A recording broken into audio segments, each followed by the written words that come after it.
Redux. Redux helps you manage global state in a very organized and scalable way, especially for large apps.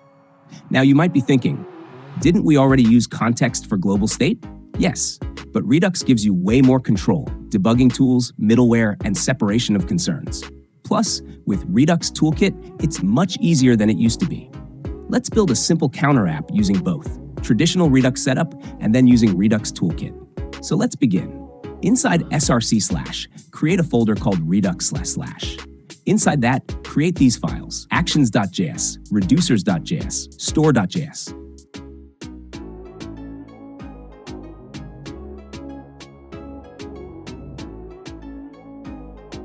Export const increment equals increment. Export const decrement equals decrement. Export const increment equals type increment. Export const decrement equals type decrement. These are our action types and action creators. Redux reducers.js, JSX import increment decrement actions. Const initial state equals count 0. Export const counter reducer equals state equals initial state action. Switch action.type. Case increment, return count state.count plus 1. Case decrement, return count state.count minus 1. Default, return state. This is our reducer, a pure function that updates state based on action. Redux store.js. Import create store from Redux. Import counter reducer from /reducers. Const store create store counter reducer. Export default store. Here, we created the Redux store using the reducer. Now in index.js, wrap the app state with the Redux provider. JSX import React from React. Import React DOM from React-DOM/client. Import app from /app. Import provider from React-Redux. Import store from ./redux/store. Const root equals React DOM.create root, document get element by id root, root.render, provider store app provider. Now your app has access to the Redux store.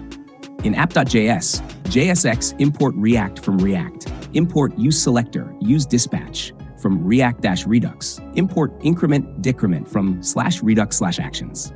Function app, const count equals useSelector state equals state.count. Const dispatch equals useDispatch. Return div style padding 40px, text align center. H1 Redux counter H2. Button on click equals dispatch increment. Increment click dispatch decrement. Style margin left 10px, decrement. Export default app. That's it.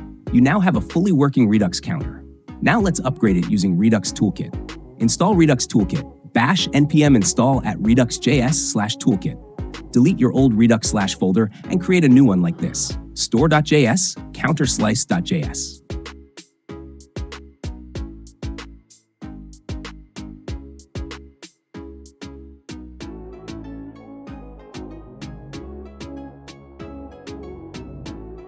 Redux/counterslice.js. Import createSlice from @redux.js/toolkit. Const counterslice equals createSlice name counter initial state count 0. Reducers increment state state.count to 1. Decrement state.count equals 1.